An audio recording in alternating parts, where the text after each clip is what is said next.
কোনো সিনেমার দৃশ্য নয় এটি, নয় কোনো ডিনামাইট দিয়ে ভবন ধসের চিত্র। বোমা হামলায় মুহূর্তেই গাজা সিটির সুউচ্চ এই ভবনটি মাটির সঙ্গে মিশিয়ে দিয়েছে ইসরায়েলি সেনারা।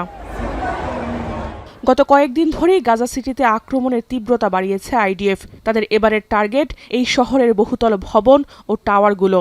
শনিবার সেখানকার সবচেয়ে বড় মুস্তাহা টাওয়ারে হামলা চালায় আইডিএফ। ওই এলাকাটি ছিল অত্যন্ত ঘনবসতিপূর্ণ, তাই হতাহতের সংখ্যাও অনেক বেশি বলে ধারণা করছে ফিলিস্তিন কর্তৃপক্ষ।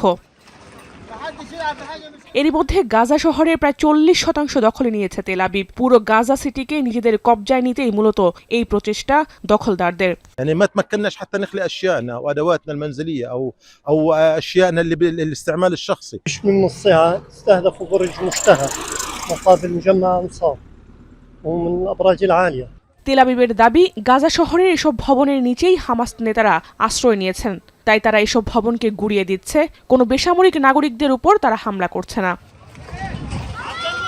ইসরায়েলের হামলায় যখন ধূলিসাৎ হচ্ছে গাজা উপত্যকা, তখনও যুদ্ধবিরতির আশা দেখিয়ে যাচ্ছেন মার্কিন প্রেসিডেন্ট ডোনাল্ড ট্রাম্প। শান্তি চুক্তি ইস্যুতে হামাসের সঙ্গে তার গভীর আলোচনা হয়েছে বলে দাবি তার। সে সময় সব বন্দীদের মুক্তির আহ্বান জানান তিনি। In very deep negotiation with Hamas. We said, let them all out right now, let them all out, and much better things will happen for them.